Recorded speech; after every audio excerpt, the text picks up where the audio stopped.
y derramarme a tus pies. Más cerca quiero estar, Señor, y adorar. Bueno, pues estamos de vuelta aquí en la zona mixta. Pastor Ruzzuli, le veía nervioso por el tiempo, pero no se ponga nervioso porque aquí vamos calmados. Aquí hablamos de Dios hasta que se acaba el programa. Si alguien no puede escucharnos como queda grabado, siempre tiene la posibilidad de volver a conectarse en cualquier momento, así que es todo un privilegio. Nos ha hablado hoy acerca de Juan el Bautista, haciéndonos una analogía, no comparándonos con Juan el Bautista, pero sí con esa misión de Juan el Bautista. De hecho, el título que puso hoy es Preparando el camino para la segunda venida, y nos ha llevado a cómo Juan prepara ese camino para la venida del Señor. Y ha empezado con una pregunta que yo al principio me ha quedado descolocado. Digo, no sé qué es lo que quiere decirnos. Nos ha preguntado hasta qué punto estamos llamados a sentir el dolor ajeno. Lo he entendido muy bien al final del sermón, cuando he visto qué es lo que necesitamos hacer. Somos llamados a calmar ese dolor, ¿verdad? A ser útiles a la sociedad, más que meros comentadores de lo que está ocurriendo en el mundo. Somos llamados a ser un poco las manos de Jesús en la tierra. ¿Es así? Sí, yo tengo aquí un asunto, ¿no? Y creo que debemos muchísimo de pensar, ¿no? De pensar en eso. Porque cuando nosotros hablamos de actividades misioneras, a mí me gustaría mucho que pudiéramos cambiar el enfoque que normalmente damos, ¿no? Porque una actividad misionera sería quizás la de poder compartir algo de la palabra, que es maravilloso, pero me parece muy interesante cómo Juan está aplicando el tema en relación que qué es lo que debe hacer el pueblo que espera al Mesías, ¿no? Y es curioso porque en el caso de los publicanos, en el caso de los soldados, no los saca, no les dije, dejad lo que hacéis, sino los llama a aplicar una reforma en su vida en el lugar. Y creo que realmente lo que más impacta a la sociedad es poder ver cómo ayudamos a las personas en nuestra esfera. Y yo os voy a dar un ejemplo, ¿no? Porque, no sé, ¿cuándo fue? El 3, no, el 4, 5, 6 de enero, cuando cayó la nevada, ¿no? Bueno, no sé si en Murcia creo que no cayó, ¿no? Sois más privilegiados ahí, pero, pero bueno, en Madrid, os digo, 50 centímetros, tremendo, ¿no? Y me acuerdo que el sábado por la mañana fue el 9 de enero. Salí, oye, no podía salir a ninguna parte. Una cosa es el confinamiento, pero otra cosa es que no salgas, porque no podías, con el coche, nada.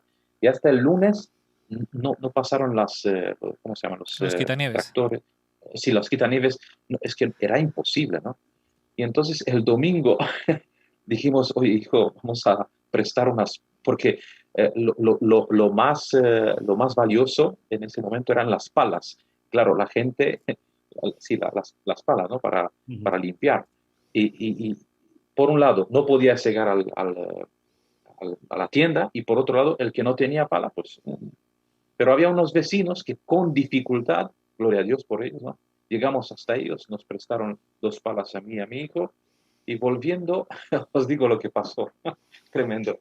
Fíjate, ¿sabes? El tema de decirle al vecino, oye, buenas tardes, buenas noches, ¿qué tal? Bueno, compartir de vez en cuando, ¿no? Pero cuando vuelvo, yo con mi pala y mi hijo con la otra, nos saludamos y vemos a nuestros vecinos que estaban, oye, con dificultad sacando la nieve, ¿no?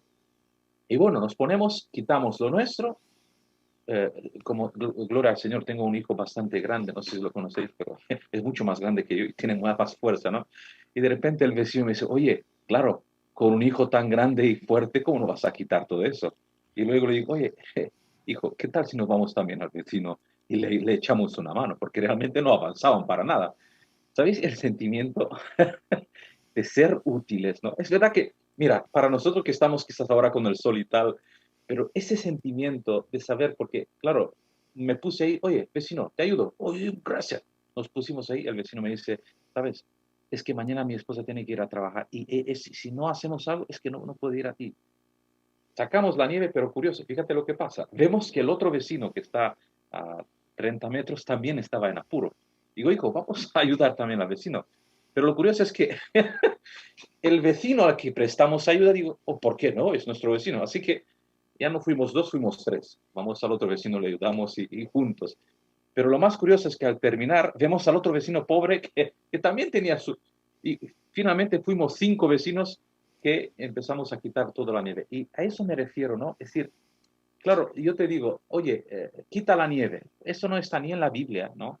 Ni está en ninguna parte, pero yo entiendo que el mensaje para prepararnos para la segunda venida tiene que ver con algo muy concreto que tiene que ver con tu vida, no con la vida del otro. Que podría ser que tú dijeras, no, tú tienes que hacer esto, esto, esto. No, cada uno debe hacer lo que le corresponda en su ámbito, porque yo veo que hay algunas veces problemas en ese sentido, ¿no? Que cada uno dice, no, es que tú deberías hacer eso y el otro debe... No, cada uno puede hacer lo que está en sus manos. Y esa es realmente el arrepentimiento. En este caso, en el publicano, no cobres más, ¿no? Ese era el pecado, él tenía que dejarlo. En el caso de los soldados, no amenacéis, ¿no? Me gusta mucho la concreción que está haciendo Juan el Bautista para preparar al pueblo para la venida del Mesías.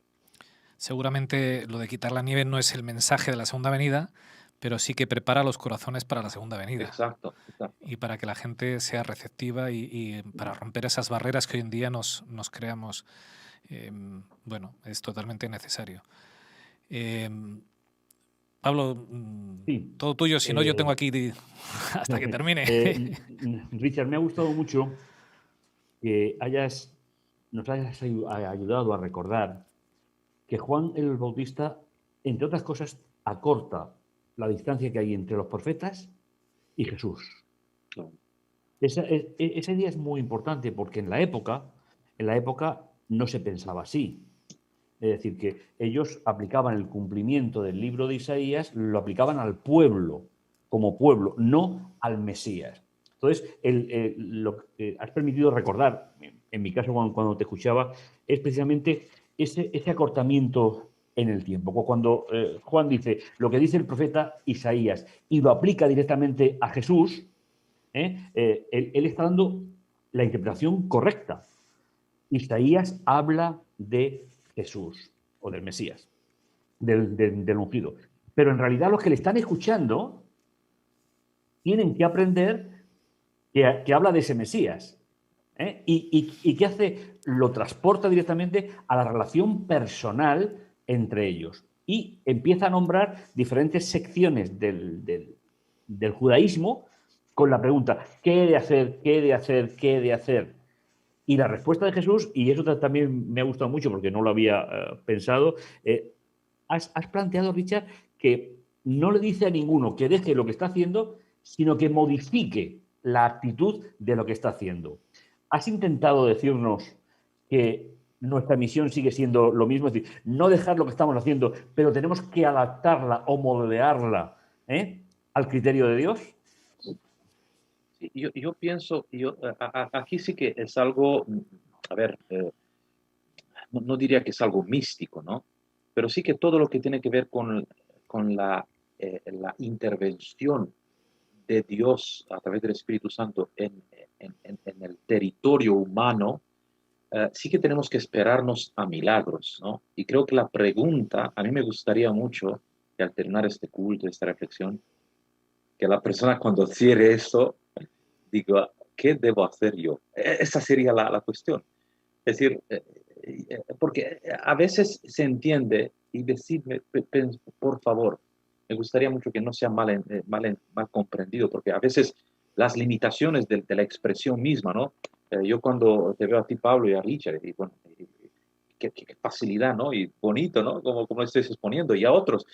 A veces los límites del lenguaje te pueden, no transmiten todo, pero lo que quiero sí dejar claro es, oye, por favor, cuando terminamos, si en tu mente hay una pregunta que tienes que hacer algo, es magnífico, es bueno, no es insultante, no es ofensivo, es bueno. Es decir, es que tú puedes hacer algo y que no salirte, sino centrarte en ver cómo puedes aportar algo a- al mundo en el cual estás, ¿no? Para hacer mejor este mundo, porque a veces la comprensión de viene el fin del mundo, yo he visto, y os digo aquí, hay situaciones donde nosotros quizás por querer ver al Señor y por querer ver este mundo terminado, hacemos todo lo posible por decir, oye, es decir, que termine ya. Yo cuando escucho a personas que termine ya, digo, oye, un poquito de depresión está por ahí o algo de oscuridad, porque la vida en Cristo no te lleva a no gozar de lo que Dios creó.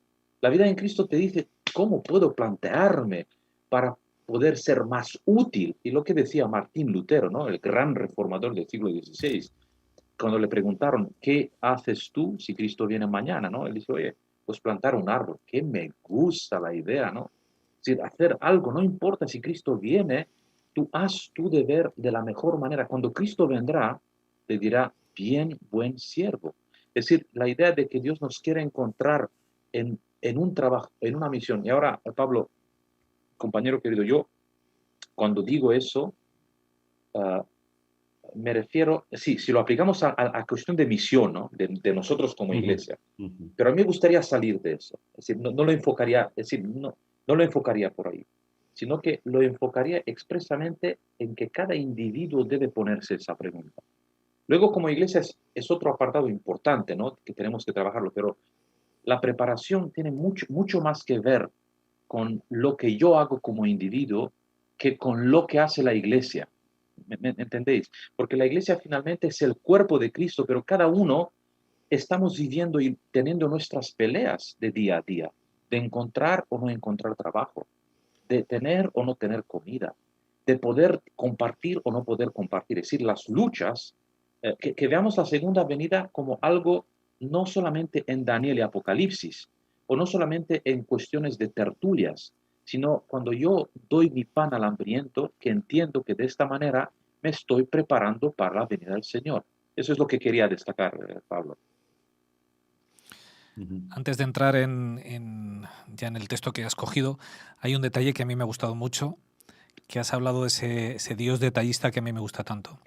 Cuando Jesús expresa que el más pequeño en el reino de los cielos es mayor que Juan, me encanta porque nos habla de ese Dios delicado, ese Dios que conoce a cualquier persona, que nos conoce a todos. ¿Cuántas veces he escuchado a personas en la iglesia que dicen, Dios tiene que estar muy ocupado para que trate mis asuntos, ¿no? Y sin embargo, es todo lo contrario, es que Dios está atento a cada uno de nosotros. Voy a contaros una pequeña anécdota que nos ha pasado esta semana. Habíamos ido al instituto de Lucía, de mi hija pequeña. Teníamos que entregar un documento en Jefatura de Estudios y resulta que entró Lucía allí, dejó el documento, salió y me dice, qué bien hace este hombre su trabajo. Se refería, bueno, a uno de los profesores que hay allí, ¿no? Digo, ¿por qué? Dice, sabía mi nombre, me ha llamado por mi nombre. Uy, Digo, claro, todos los profesores conocen a sus alumnos. Dice, no, papá, no es profesor mío. Digo, bueno, pues sería de otro año. Dice, no le he tenido nunca de profesor.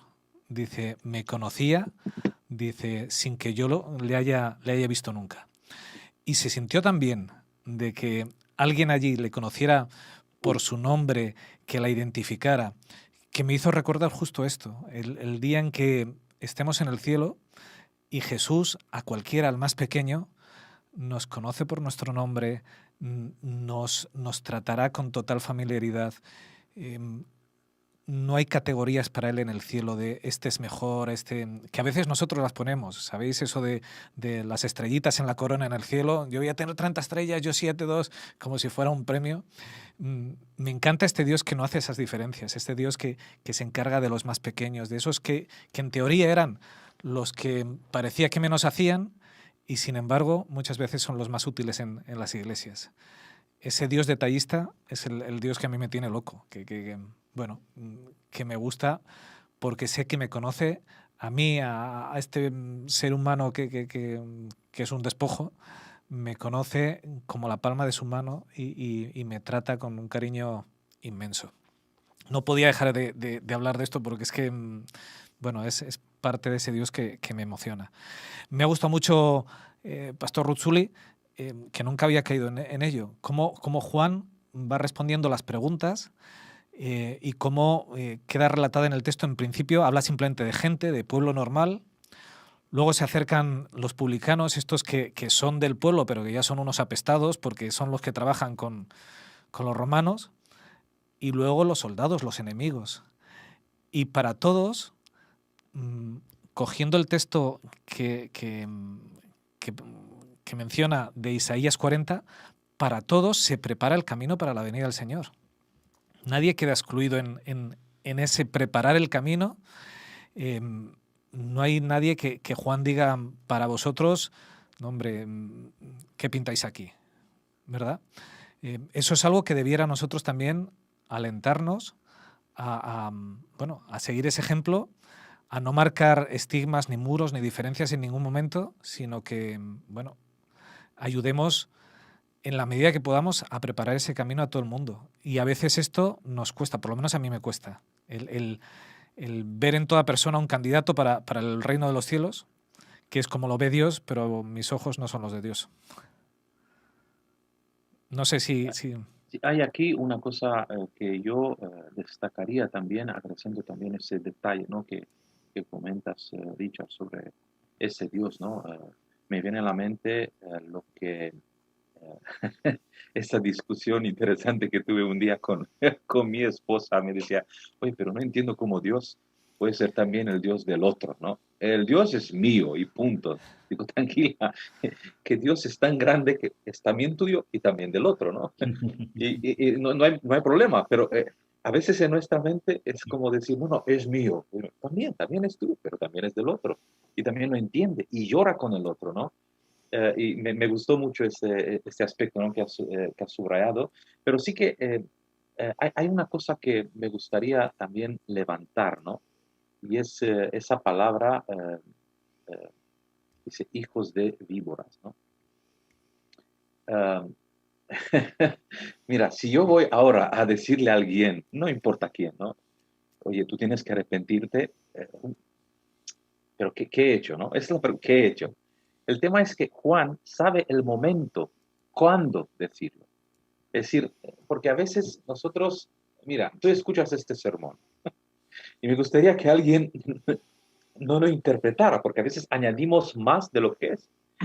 En el contexto de Juan, él estaba a punto de decir eso porque el contexto le era favorable, porque la gente comprendió su situación. Pero no lo mismo ocurre cuando tú vas a alguien y de repente lo enfrentas con eso, no entender de qué estás hablando. Porque la obra del Espíritu Santo es la que a ti realmente te convence de cómo eres. Normalmente os digo, y eso para no asustar a nadie, pero a mí me ha pasado, ¿no? Cuando yo me pongo a orar, escucho un sermón, y viene alguien para decirme alguna cosa que no me gusta, reacciono y me alejo. Pero una de las señales de que yo estoy dándome cuenta de mi situación es que estoy empezando a colaborar en el sentido de admitir, por lo menos, que debo hacer algo. Es algo sublime esto, Richard y Pablo, y queridos oyentes. Es que es sublime. Cuando la persona empieza a decir, oye, debería hacer algo, simplemente te digo, no te molestes con eso. Es el buen camino. Lo que pasa es que no nos gusta porque la imagen que nosotros proyectamos de nosotros mismos es que somos buenos, es que todo nos va bien, y la cosa, cuando el Espíritu Santo viene y entra en la vida de uno, no es para crear depresión.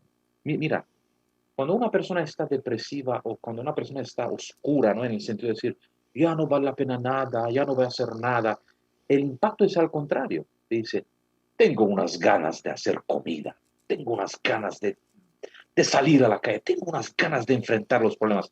Y eso es lo que hace Juan con su predicación.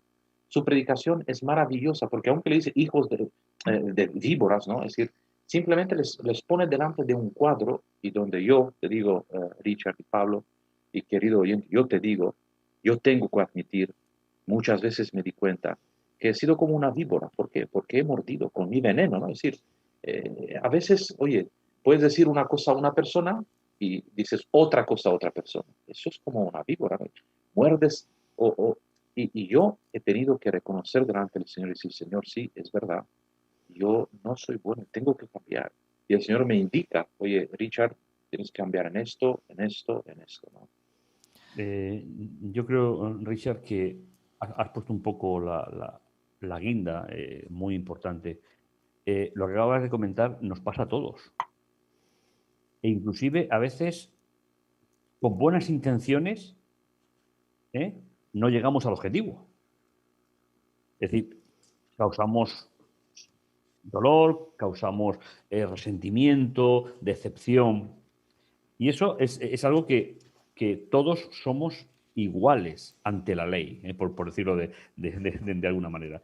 Y a mí quiero felicitarte por la declaración pública, ¿no? Es decir, porque es que yo me solidarizo con eso. Incluso a veces, con buenas intenciones, resulta fatal.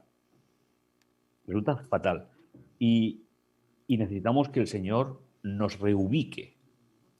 Está mirando mientras comentabas, en el versículo 10 habla de multitudes, en el versículo 12 habla de publicanos, en el versículo 14 habla de soldados y en el versículo 15 habla de todo el pueblo. Es decir, hay una progresión, es decir, hay una estructura. Lógicamente, esto lo puede hacer Lucas por su estructura mental, ¿no? Pero me parece como muy bonito, ¿no? Que se reubique. Esa es la idea que para mí más me ha dejado, la que tengo aquí apuntada. El Señor me ayuda a reubicarme. Y mi deseo, si me permites, es no impedir que otros se puedan reubicar, los que se cruzan en mi camino. Y eso es importante de lo que a mí me ha dicho tu sermón en esta mañana, ¿no? La oportunidad que Dios nos da de reubicarnos. Y con él, no impedir que otros se reubiquen igual. Creo que esa es la gran lección que personalmente yo he sacado en este día. De la multitud a un judío, a un gentil y todos. Es una idea que, ya digo, mientras te escuchaba, lo he ido marcando porque me ha parecido la necesidad global de reubicarnos todos en Cristo. Pastor Ruzzulli, está claro que Juan les dice generación de víboras, pero no sé si en la Biblia nos pasa a veces como con los WhatsApps, que no tenemos el tono, ¿verdad? Porque a veces leemos el generación de víboras como un insulto y yo no creo que nadie reaccione para sentir esa carga de es verdad, a veces he sido una víbora, que nadie reaccione así ante un insulto, sino más bien ante un llamado sincero y bueno, lleno de ternura y de compasión por parte de Juan el Bautista. No sé si está de acuerdo conmigo, pero a veces le ponemos un tono a la Biblia que no lo tiene, porque nos lo imaginamos y le desvirtuamos el mensaje. Seguramente el tema más profundo, ¿no?, que uno experimenta cuando entra en ese proceso de arrepentimiento y él se da cuenta y dice, oye, Señor, no sé nada. Y es curioso que a veces, claro, nosotros estamos a 22.000 años atrás, ¿no?, desde cuando se predicó. Pero sí que me hubiera gustado estar ahí a las orillas del Jordán para ver y escuchar todo, porque aquí son frases, ¿no? Frases que no sabemos cómo comenzó, qué dijo, cómo lo puso. Y es verdad que el contexto nos enseña claramente que la gente no se sintió ni ofendida, sino al contrario, Ni permaneció violentada. y preguntaron, ¿qué debo hacer? Pero sí que hay momentos, porque claro, luego tú te pones y decir, ¿y por qué víboras? ¿No? ¿Por qué no escogió otra palabra? Y claro, la víbora, lo que me entra en la mente a mí es una serpiente, ¿no? Es una serpiente que tiene veneno, ¿no? Y a veces el apóstol Pablo incluso, ¿no?, dice, habla acerca de mordeduras entre nosotros, es decir, cuando nosotros Y veneno en la boca. permitimos, ¿cómo? Y veneno en la boca. En la boca, es decir, y Santiago, ¿no? Santiago Sí, dice, sí. oye, quien no se equivoca dice, tiene áspid debajo de la lengua, ¿no? Entonces, creo que a eso se refiere, ¿no? El tema es que, oye, hay que cambiar. ¿Qué? Pues quizás la manera de hablar, ¿no? La manera de cómo enfocamos las cosas. Pero sí que es cierto, y aquí quizás me alejo un poco de la pregunta, Richard, es cierto que también en el tema de la comunicación es fundamental no solamente dejar un mensaje, y con esto te quedas tranquilo, sino preguntarte si la persona entendió.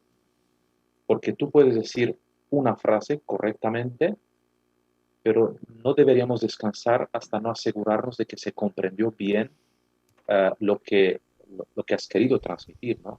A eso me refiero, ¿no? Y creo que en este caso Juan sí que vio el resultado, ¿no?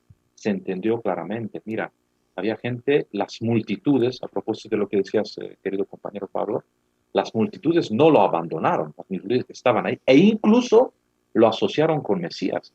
Es decir, fíjate, es decir, no lo dejaron, entendieron lo que querían decir. Oye, tienes razón, tenemos que cambiar, tenemos que hacer, abordar de una manera diferente la vida, la sociedad, ¿no? Y es verdad, comparto contigo plenamente lo que comentas, Richard, sí, es verdad. Por eso digo que sacado del contexto, a veces sacamos y decimos, así te voy a decir como lo dijo Juan. No, pero espera, vamos a ver el contexto, vamos a ver el resultado, vamos a ver en qué, por qué se dijo, ¿no? Y todo lo demás. Aprovechamos a saludar a Juanfra. No puedes vivir sin nosotros. No, no. He estado escuchando así interrumpidamente, pero bueno, más o menos. Yo quería ahora aprovechar y saludar a Pablo y a Richard, que también estáis aquí, pastores. Placer. El placer es mío, te puedo asegurar. Hablando un poquito de esta temática, y yo me uno así un poquito, yo sé que corro el riesgo un poquito de entrar a contrapié, pero me gusta un poco la idea que han manejado con el tema de Juan y los últimos tiempos, el mensaje de a partir de 1844, esa segunda venida. No sabemos muy bien manejarnos, o en el sentido de que Juan dice: arrepentíos, generación de víboras, necesitáis esto. También es un mensaje de esperanza, y a veces entre la denuncia a la situación, al volvernos a Dios, y el consuelo de necesitas esto, es que a veces o estamos muy con el látigo o a veces pasamos demasiado la vaselina diciendo, bueno, si Dios nos quiere al final nos va a salvar, ¿no? Ese equilibrio es lo más difícil, y hoy día yo lo percibo, ¿no? No sé cuál es tu opinión, Richard. Sí, no, yo pienso, es que el tema, lo que más me sorprende, espera un poquito, Juanfra, que estoy pasando también al YouTube, ¿no? Para ver su cara. Lo que más me sorprende es, en este aspecto, por un lado, el hecho de que Juan el Bautista, me gusta tanto el nombre, ojalá que pudiera tener también este nombre, ¿no? En el sentido de que yo soy un niño, o nada comparado con el por qué, porque imagínate, él tenía delante de él miles, así me gusta, no lo sé, no estudié, pero mira, yo tengo a veces personas para bautizar, me acuerdo una vez cuando bautizamos 40 personas en Barcelona, ¡uf, qué fiesta! Pero bueno, no es que estaba solo, habían varios pastores, pero imagínate Juan, solo, ay, es que realmente el nombre es bueno. Y ahora es curioso, ¿qué es lo que hace Juan? Juan, en ese momento, no dice cómo debe implicarse el mundo en la vida de los demás. No dice esto. Ese es el error que a veces nosotros tenemos, porque nos decimos la reforma en los... No, claro. Él centra todo en lo que yo tengo en mis manos. Ese es el arrepentimiento, porque dice, no amenaces, no cobres más impuestos, da de tu ropa. Es decir, y la preparación para la venida es esta. No es tanto interesarme a ver por qué el otro hace lo malo, sino qué hago yo mal y qué aporto yo para cambiar. Me gusta este enfoque que está dando, ¿no? Porque a veces lo entendemos diferente. Yo experimento, por lo menos en nuestra comunidad, ¿no? En nuestra denominación. A veces se echa la culpa, o sea uno, o sea el otro, ¿por qué? O por qué. No. El tema es cómo puedo yo mejorar. Yo, ¿vale? Es que la noticia es espectacular y también se ha comentado, pero yo quiero ponerlo en valor. Es decir, Juan viene a traer una buena, y la buena lo pongo con mayúsculas subrayado. Es decir, el reino de Dios se ha acercado, está cerca. Eso es una gran noticia. Aleluya. Eso es Gloria a una Dios. gran noticia. Y eso también un poquito lo que a mí, como cristiano del siglo XXI, que convencido de que estamos al final de las últimas generaciones, el reino de Dios, la segunda venida está cerca. Hay Gloria que a Dios. prepararse y un poquito lo que tú decías, ¿no? Y quizá me tengo que hacer primero mirar yo mismo, hacer revisión, que es también un poquito lo que hoy veíamos a lo largo de la mañana en la escuela sabática, también escuchando. Es decir, Dios nos llama a volver a una revisión continua, ¿no? A ver, ¿qué estamos haciendo, no? Gloria a Dios. Nos has dicho, Pastor Ruzzuli, en parte de la predicación, que el arrepentimiento no tiene nada que ver con el miedo. Es más bien una cuestión de gratitud. Y porque un arrepentimiento que surge del miedo no es arrepentimiento. Es miedo. Sí. Y El, es, el tema es esta, ¿no? Que cuando hablamos de la segunda venida, yo encontré estar en una iglesia o en una comunidad o en una relación con Dios en función de las fechas, a ver si me pilla, es que no experimentas lo que significa el arrepentimiento. Es que es un estilo de vida. Y yo digo, a mí me interesa mucho, ojalá que el Señor venga, pero cuando hablamos de saborear el reino de Dios en la tierra, es aplicar la justicia para los desfavorecidos. Así lo entiendo. Es, es, es esto, ¿no? No significa retirarte, ¿vale? Es porque yo por lo menos he crecido, ¿no? Llevo mira, yo soy digamos, a ver, la cuarta generación, ¿no? De adventistas. Mi bisabuelo adventista, la abuela, la mamá, la cuarta, mis hijos la quinta. Entonces, yo lo que desafortunadamente entendí muchas veces, que la preparación para la segunda venida de Dios tiene que ver con cuánto más te aíslas, cuánto menos te contaminas, mejor para la venida. No es así. Lo que dice Juan, tú tienes que salir. Tú tienes que enterarte en lo que tú haces. Eso es prepararte para la venida. Me gustaría mucho que se entienda esto. No es tanto, yo no digo que no oremos, que no estudiemos la Biblia, pero esto es importante, pero lo demás también. Es decir, tener esa vida de preparación ayudando al que sufre. y el entender a un Dios que nos ama, a un Dios que nos ha dado ya la salvación, nos ayuda a poder compartirlo con los demás, como un acto de gratitud. Vale. De ahí surge nuestro arrepentimiento. Como bueno, me siento agradecido, simplemente vivo en base a ese agradecimiento, porque si no, con el miedo no se trabaja. Con el miedo uno Sí. simplemente se bloquea. Yo todavía me acuerdo de una experiencia que nos contó el pastor Armero, de alguien, ¿verdad?, que daba estudios bíblicos hasta que se enteró que no existía el infierno, y una vez que desapareció el miedo, desapareció el interés. Con el miedo no se trabaja nunca, no se construye, ni se hace un servicio grato, y lo que Dios quiere de nosotros es un servicio, bueno, agradable, un servicio volcado en Él, si no, no puede ser efectivo. Por eso decía yo lo del acento de Juan, porque para mí yo creo que Juan era una persona agradecida, y en base a ese agradecimiento es la única forma que podemos construir, y en base a ese agradecimiento es lo único que podemos imitar para llevar a este mundo, a esa segunda venida de Jesús. No en base al miedo, a las fechas, a que viene Dios a destruir y que viene... Así no se puede construir una iglesia. No creo que Dios quiera así a su pueblo, un pueblo temeroso. Escuchando al pastor, me ha venido a la mente que cuando Adán y Eva se escondieron y tuvieron miedo, no significaba arrepentimiento, no significaba alejarse de Dios. Y es que son cosas completamente diferentes, ¿no? Entonces, nosotros nos puede pasar lo mismo. Es decir, el miedo no es reconstituyente, el miedo no es reconciliador. El miedo es una situación que el ser humano tiene ante algo que desconoce. Y es posible que un cristiano desconozca a Dios. Es una paradoja. Es una paradoja. Entonces, con lo que decía Richard, es decir, el miedo no construye, el miedo destruye. Y tendríamos que ser capaces de plantearnos si con Dios estamos realmente seguros. Porque cuando Juan está hablando, a mí el texto que me ha gustado, que por cierto habría que analizarlo porque es un poco, dice, yo, a la verdad, os bautizo con agua, pero viene el que más poderoso que yo, estoy en el 16, de quien no soy digno de desatar las correas de sus sandalias, él os bautizará con Espíritu Santo y fuego. Es decir, Jesús nunca bautizó. ¿Eh? Sin embargo, ¿de qué está hablando? Está hablando de que Jesús inunda el corazón del ser humano, ¿eh? Para que pierda el miedo. Esa es un poco la idea que yo sacaba, ¿no? Es decir, nosotros podemos ser como Adán y Eva, que tenemos miedo, pero no nos sirve para acercarnos a Dios. Ese sería un problema. Por eso, con lo que decía Richard, hablar de la segunda venida envuelta en una bola de fuego, yo no creo que haga creyentes felices, ¿eh?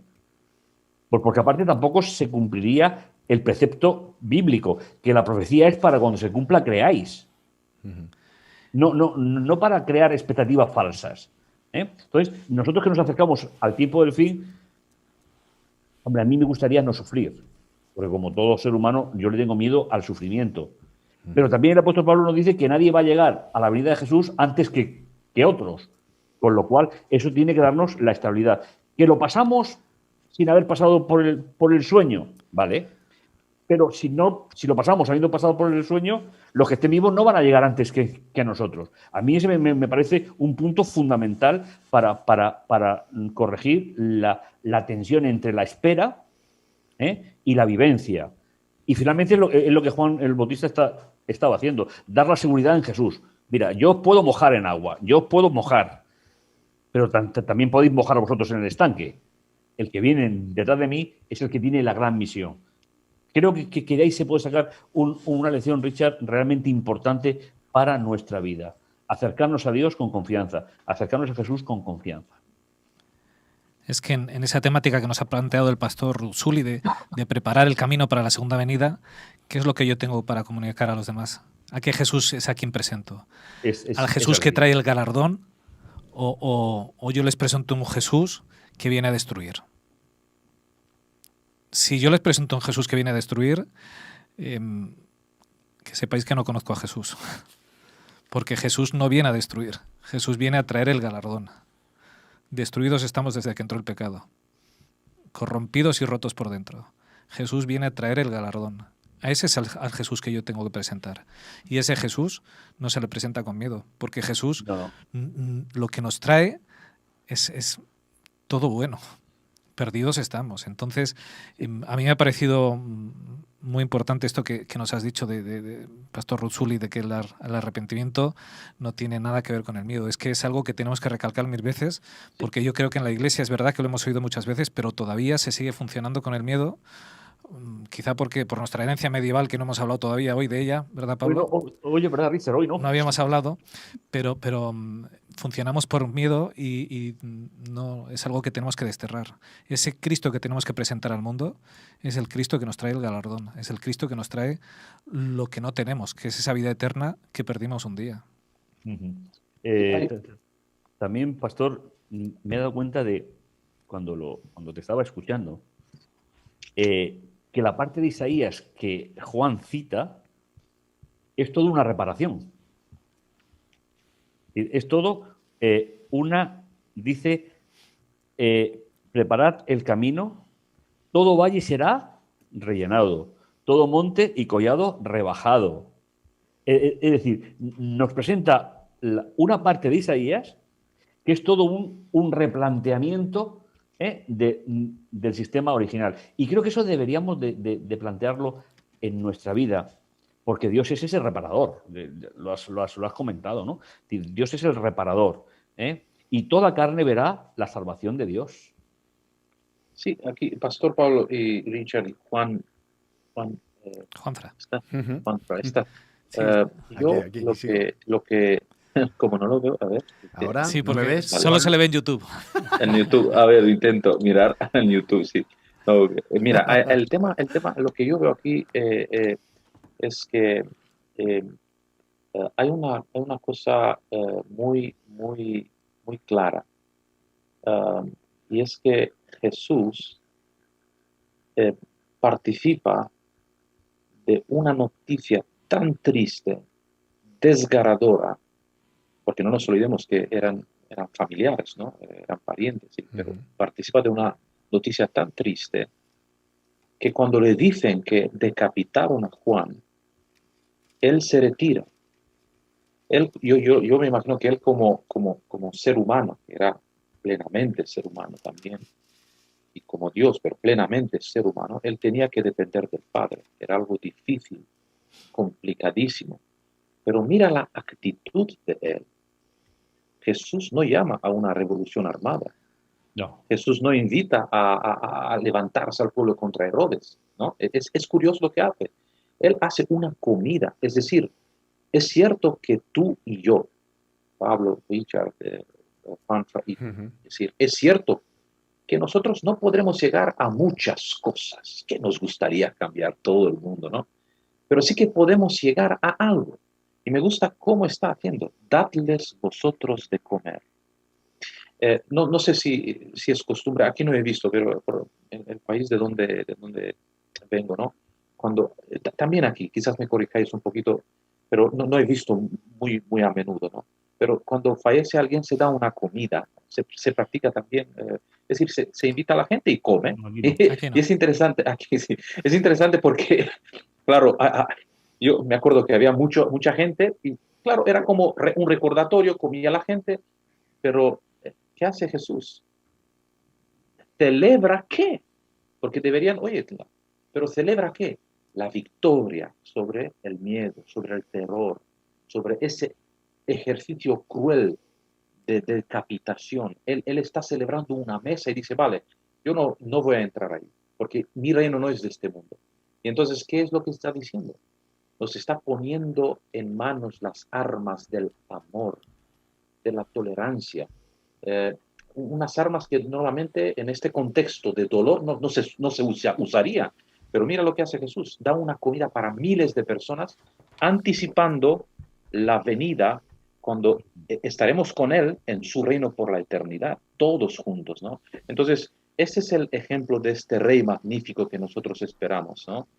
Porque yo creo que, oye, si Jesús hubiera dicho en ese contexto, vamos a alzarnos. ¿Cuántas veces? ¿Os acordáis que después la gente quería ponerlo rey, después de la multiplicación? No lo dice aquí en Mateo, pero en Juan 6.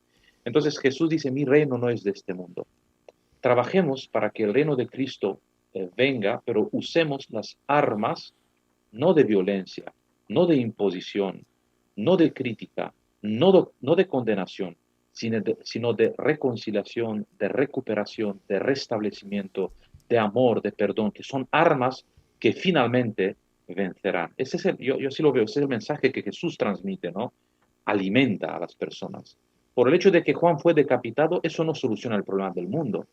Por el hecho de que la gente todavía está como está, no soluciona, pero sí que podemos hacer algo en lo que nosotros nos compete como iglesia, como comunidades, como personas.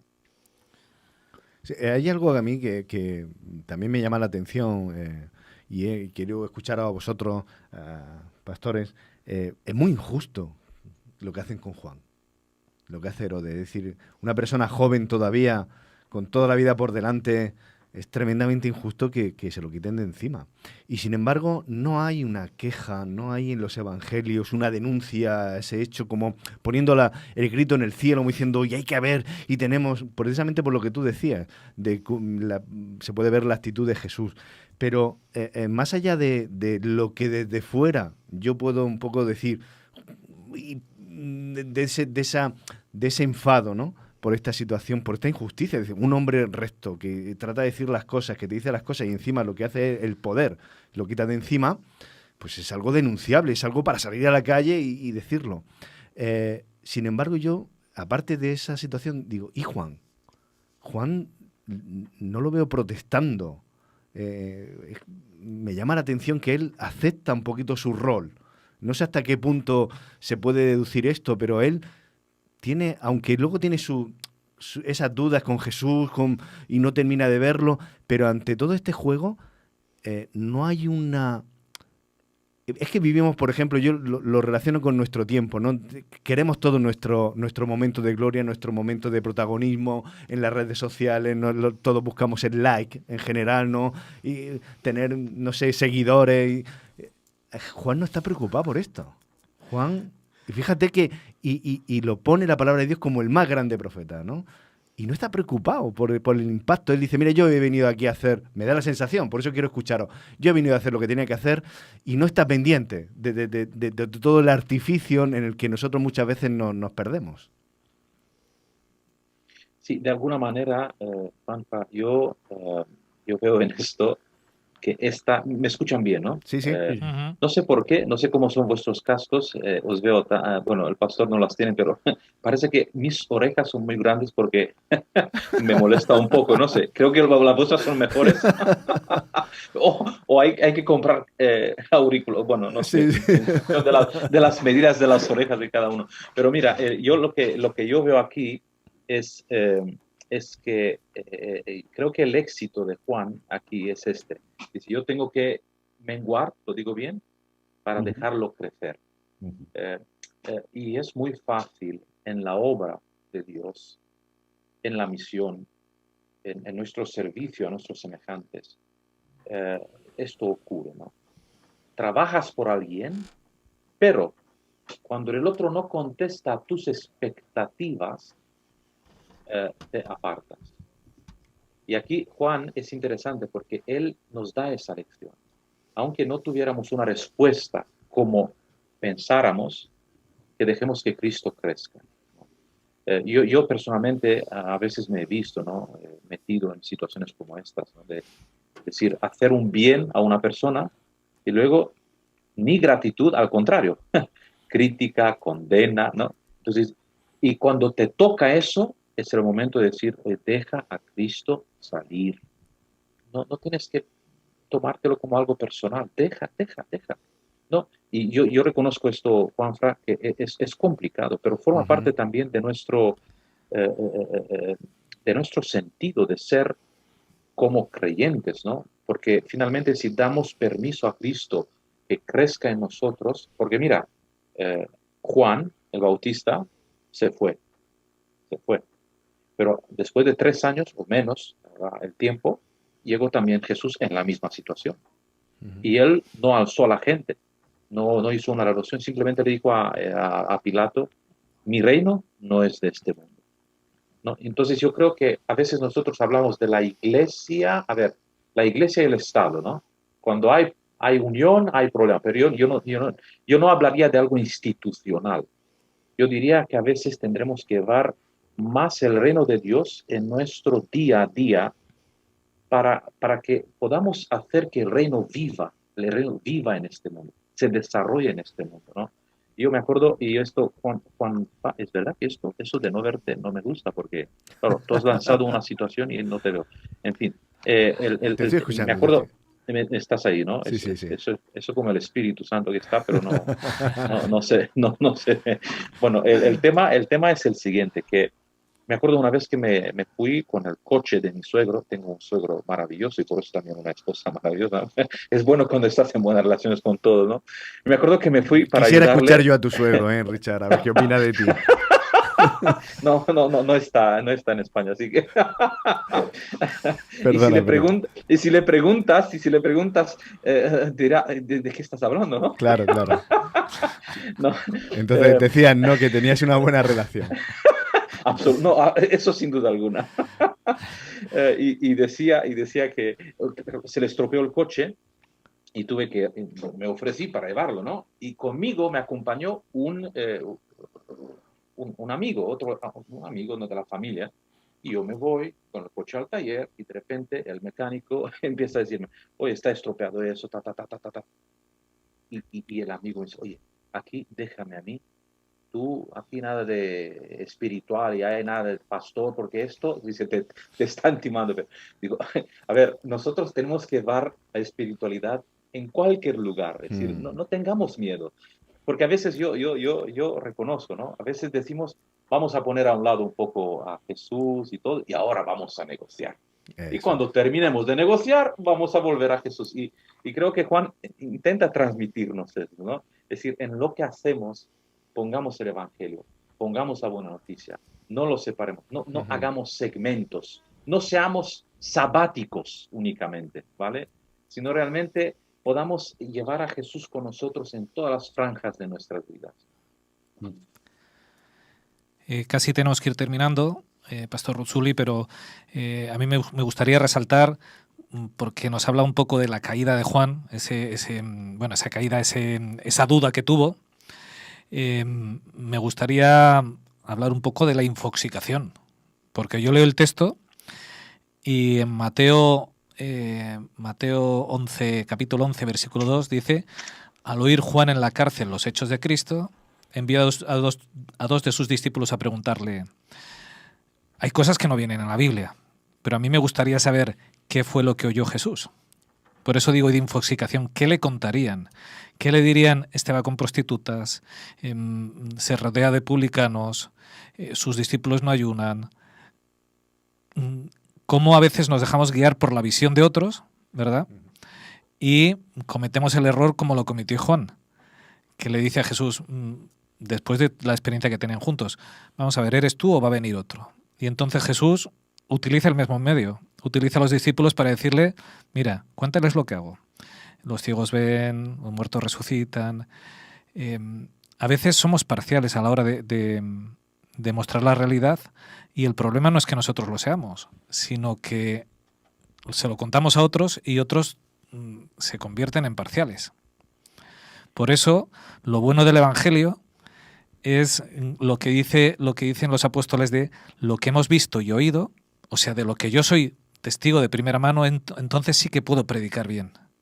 Por eso en la relación con Jesús no podemos dejarnos guiar de lo que otros nos han contado, de lo que otros nos han dicho, sino que para que mi testimonio, para que yo prepare el camino en condiciones, tengo que tener una vivencia real. No puedo basarme en la experiencia de otros, porque si no nos puede pasar como a Juan, que estando tan seguro me infoxiquen y me acabe equivocando.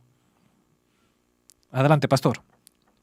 Sí, solamente es interesante porque cuando Jesús le contesta a Juan, decidme de todo lo que está aquí, de todo mira, Richard, si puedes mirar del versículo, es Mateo 11, del 5 bueno, solamente el versículo 5, ¿lo tienes ahí? Sí. ¿Puedes leer? Los ciegos ven. Y contéstame, por favor, Richard, te pido por favor que me contestes, de este versículo 5, ¿qué es lo que tiene que ver con la moral? Con lo moral, con lo religioso. Y tú léelo un poco y me contestas. Nada, tiene que ver con amar al prójimo. Ya te lo respondo antes. Los ciegos ven, los cojos andan, los leprosos son limpiados, los sordos oyen, los muertos son resucitados, y a los pobres es anunciado el Evangelio. Y bienaventurado es el que no haya tropiezo en mí. Sí hay moral en esto, Richard, porque en esa época aquel que era cojo, aquel que no veía, aquel que era leproso, era porque Dios se había apartado de él. Y entonces le está diciendo: Dios está con ellos. Están restituidos. Hay también un componente social de decir es que he venido un poquito a limpiarlo todo, ¿no? Sí, acerca de lo moral, ¿a qué me refiero? Que quizás Juan quería otra cosa, ¿no? Diferente. Pero lo que él sorprende es interesante. Los pobres se les anuncia en el Evangelio. Es como decir, oye, la idea es, para el que quiera realmente prepararse para la segunda venida, siempre habrá algo que hacer. Es decir, porque siempre habrá una necesidad. Y donde hay una opción de extender la mano, de compartir, de dar algo, a mí me gustaría que los adventistas, ¿no?, puedan decir, ¿cómo me preparo? Pues mira, yo no me preparo por ir a la iglesia, ¿me entiendes? Que también es importantísimo para la vida espiritual, pero me preparo ¿cómo? Haciendo el bien, mirando a ver quién me necesita, porque a veces nosotros queremos dar algo a alguien que no necesita y no pasa nada, pero hay otros que necesitan mucho de nuestro amor y de nuestro cariño, y ahí nos está llamando, ¿no?, el Evangelio, ¿no? Sí, sí. Bueno, pues tenemos que ir finalizando, porque ya casi van a ser las 2. es hora de cierre. Hoy, ¿sabes qué pasa? Cuando no estás, Juanfra, me lío tanto con tantas pantallas en la tablet que no, es que no hago caso a las personas. Pero hay dos mensajes que sí que... Además, la gente lo debe saber porque ponen pocos mensajes. Hay un mensaje, Joaquín, que nos ha dicho hace ya tiempo. A veces el acento se coloca más en las palabras, sobre las intenciones, sobre la manera o la carga emocional que vehiculan. Y Abigail, que me parece un comentario precioso para ir cerrando, dice: gracias a Dios y al pastor por este mensaje que es oportuno y nos reubica en la realidad de Dios. Para estar en el mundo y no pertenecer a él debemos de tener firme nuestra identidad en Cristo. Y así podremos ser ciudadanos que aportemos la luz y la sal en nuestro entorno. Lo ha clavado Abigail con muchas menos palabras que cualquiera de nosotros. Ronda final, chicos. Bueno, yo simplemente darle al pastor las gracias por haber hecho tiempo, por estar con nosotros, por el tema y sobre todo por poder compartir, Richard, tu compañía en un día de sábado. Muchísimas gracias y nos seguiremos viendo. Pues nada, yo también muy agradecido a que me hayáis hecho un pequeño hueco para acercarme y compartir este ratito con vosotros. Así que nada, un saludo yo salgo muy con las pilas cargadas, ¿no? Y me parece que además de la temática de un Juan que se pone en las manos de Dios, que se despreocupa de lo que él es o no es capaz de hacer y lo único que es ser el portador del mensaje, me parece una enseñanza que para nosotros, a mí me viene muy bien, porque a veces yo estoy más en el envoltorio, en lo que yo, cuando realmente aquí lo importante que para crecer yo es despreocuparme, ¿no? Y que sea verdaderamente el mensaje y Jesús lo que tiene valor. Así pues nada más, muchas gracias, Pastor Ruzzuli, por toda la compañía que nos ha dado y todas sus opiniones durante toda la mañana.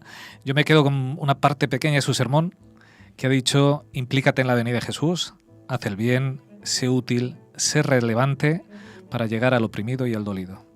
Aleluya. Ojalá que ese sea el propósito de todos nosotros, que hagamos un mundo mejor y haciendo un mundo mejor preparemos el camino para la venida de nuestro Señor. Que Dios os bendiga a todos, que bendiga a cada uno de nuestros oyentes. Bueno, y la semana que viene de nuevo aquí a las 10 nos veremos en la Iglesia en Casa. Feliz semana. Chao.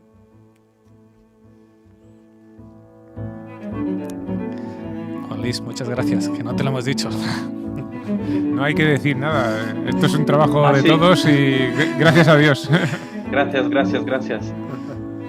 Sí, es verdad, estaba Juan, ¿no? Sí. Oye, en algún momento pensé que tienes una máquina para contestar, pero era Juan que contestaba, ¿no?